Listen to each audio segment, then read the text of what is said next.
strong, a resilient party.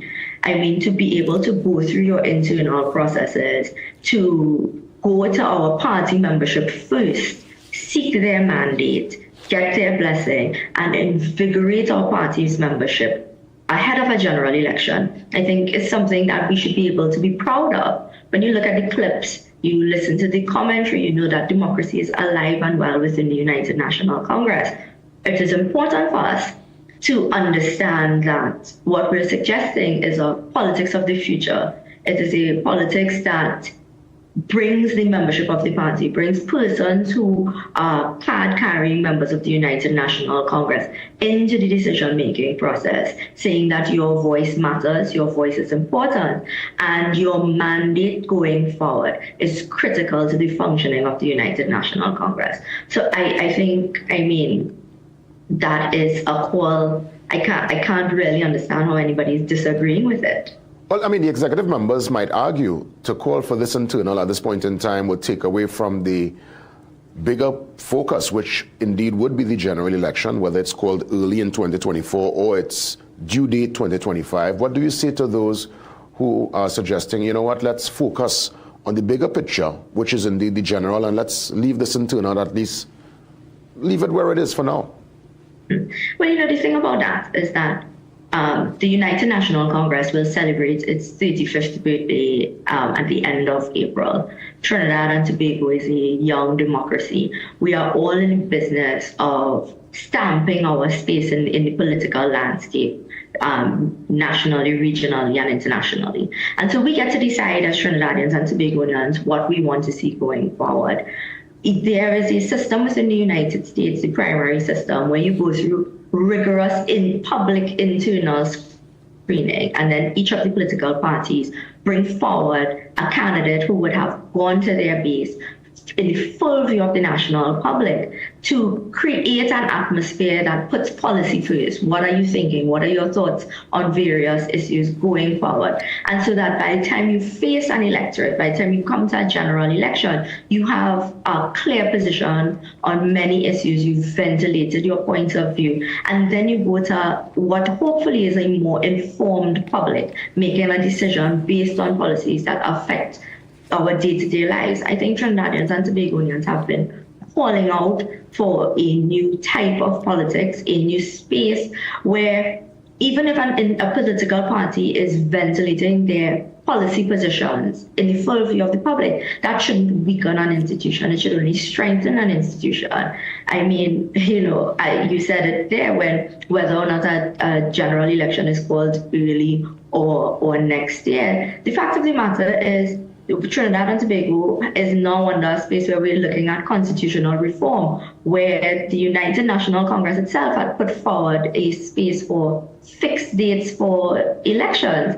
And that's something we need to look at, because this question of those who hold the power, hold all of the power in their back pocket with election dates, is something that we should really be looking to move away from. Indeed. I think it is reasonable, it is functional, it is actually a path that we should look forward to developing, where both political parties, all political parties, are able to conduct their internal affairs in a manner that will still interest the wider national public, get our spaces, our political spaces, focused on policy and not on personality, and get to a space where we are speaking to an electorate that is open and willing to listen. Because what we've been seeing are declining voter turnouts across the board, which means our public is just not motivated, inspired, or hopeful. And not energized. And you speak on what we consider mature politics. That's the politics we would love to see. I fully understand where you're coming from in terms of having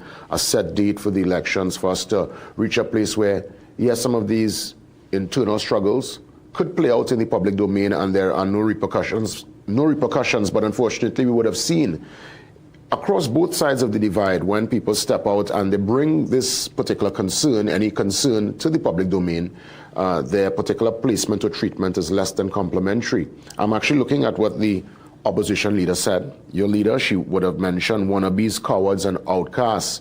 That is what the adjectives used to describe Mr. Parry and his team, who are challenging and basically saying, you know what, let's have the internal. What's your take on that?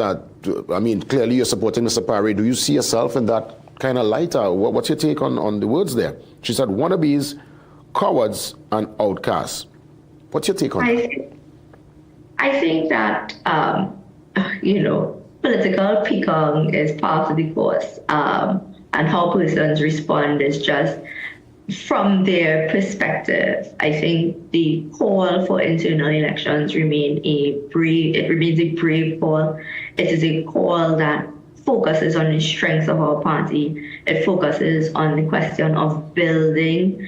It is about putting forward a United National Congress that people are willing to vote for, that you are comfortable with, that you see a space for national development. I firmly believe that with a stronger United National Congress, we'll face a stronger Trinidad and Tobago. And that is not a space of a critique, but a question of building. Because when you take up any political position, any space, your role here is to be an amplified voice for people. It is to speak on behalf of those who can't do press conferences, do press releases, etc., or they wouldn't be carried in the news. And so that using that amplified voice to say, listen, let us bring more people into the decision-making space. Let us ensure that our members have a space to have their voices heard ahead of a general election. I don't think you could consider any of those people wanting to be anything other than a voice for persons who would have reached out to them. Mm-hmm. Understood. I'm trying to see in terms of the correlation here, do you think obviously by calling for this internal, which, there is that right to do so under your democracy and under the structure of the party. Do you think that calling for this at this point in time is more or less opposing the leadership, as it were, of the UNC? Do you still think that the leadership indeed is strong and there is a fighting chance to take the general in 2025, or again, if called early in 2024? What's your take on the current leadership? All right. Well, for me, right, I think that any interpretation of a call for internal elections as an attack is a strange interpretation. As a matter of fact, I saw a number of press releases coming from my colleagues saying that they support Mrs. Prasad-Bissessar. I too support Mrs. Prasad-Bissessar because she is the duly elected political leader of the United National Congress. But to use your positions, to use any positions if you are currently on the executive, that you who would have benefited from an internal election to hold that position, to use that space and now say that internal elections are unnecessary, unwarranted, or prevents us from winning a general election when it's called. I think all of those things are a misuse of the space that you hold. You yourself would have benefited from an election. You are duly elected, and that space is understood. The question now that faces us is that we are aware that general elections are due in 2025. Even if they are called early, I mean, you would recall 2010, the UNC had internal elections in January 24th of 2010, and there was a general election May 24th of 2010, where a coalition government took the helm, Mrs. Prasad-Bissessar's coalition government. And so I think it is really forgetting where we've come from if you think that the United National Congress is not resilient enough to face its internal processes and still come out on top in a general election. I mean, furthermore, the question of whether or not it should be seen as an attack on the current leadership, the best way to show that you support Mrs. Prasad-Bissessar is to also call for the internal election so that you can support her with your vote. Supporting her with a press release is inconsequential. The best way to show your support for a political entity is to be able to vote for them. So I think, after the weekend, we would have seen and heard a lot. The key takeaways, I think, that we must come forward with as a nation, as United National Congress members, is that we ought not to be afraid of our internal processes. We ought not to tell or transmit to the population that securing democracy within your own party, facing your party members and articulating your policies clearly and directly to party members and the nation at large, that those things weaken your chances in an election. Those are the very things that ought to strengthen our chances at an election, that we are able to be within our communities, speaking to our people, discussing the things that will take us forward, adopting strategies and mechanisms from within the bosom of the United National Congress to change what we offer the population come 2025 or whenever the general elections are called. Mm-hmm. I think an internal election can only seek to invigorate and create a political discourse that will take us into the future. And I think if we look at it from that perspective, Mr. Parry, would be very difficult to disagree with this morning. Indeed. And speaking about the future, in terms of preparations, the wheels that clearly are turning already, is the UNC prepared? Is it, whether this internal happens or not, from your standpoint, being inside, understanding the game plan, without obviously going into all the intimate details, do you all think there is a solid chance to dethrone PNM and to get back into the wheels and the seat of power and influence in the country come 2025, when the next general is called? I think that the United National Congress has put in a significant amount of work, but as with everything, there's room for improvement. There's a space where you can grow and you can build. I think that we have to look at our momentum going forward. The People's National Movement, the PNM, has, over the last 8 years, really created a space of a movement backwards. We have seen, spaces within our education sector, cuts that are now having to be revised. We are looking at a healthcare sector that is failing our people. We are certainly looking at a national security issue that has a lot of, if not the entire nation, very scared. So those are things that we are constantly looking at. We're constantly ventilating those issues in the public domain.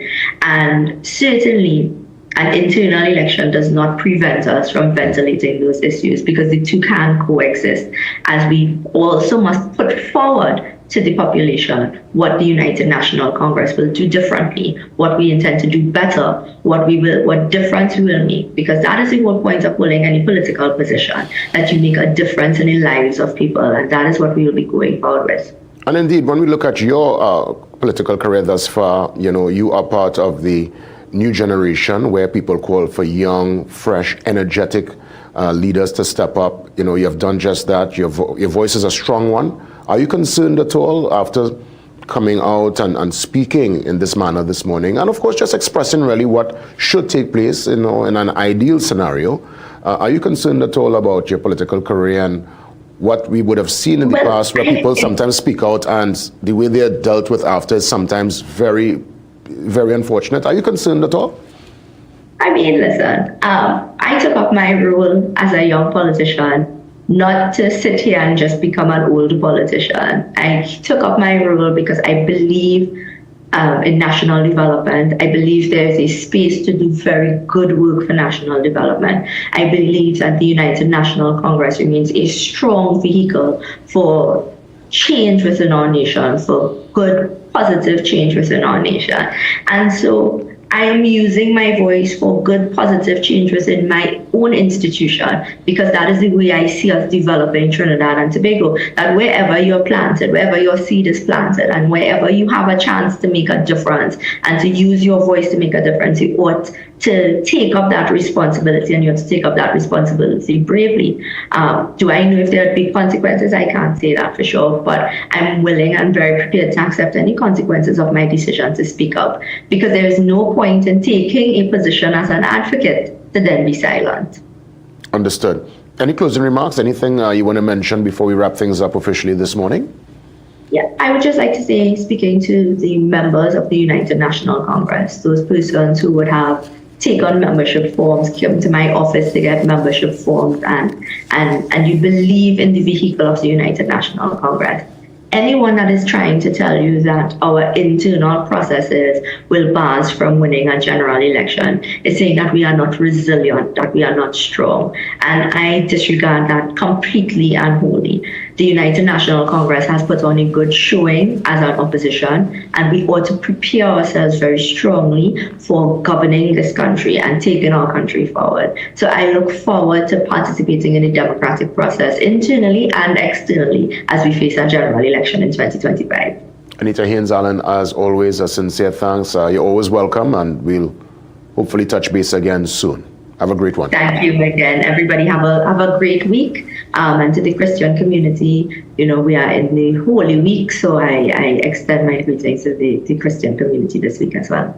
Indeed. Thank you so much, Anita Haynes Allen, the Member of Parliament for Tabaquite, under the umbrella of the United National Congress, just using a voice to bring about concerns regarding the internal developments, and let's see how things pan out. Obviously, interesting days, weeks, months ahead as we prepare for the great-grandmother, matter of fact, of all general elections. Is going to be a real major one come 2025. Of course, constitutionally due for August 2025, but it could happen before.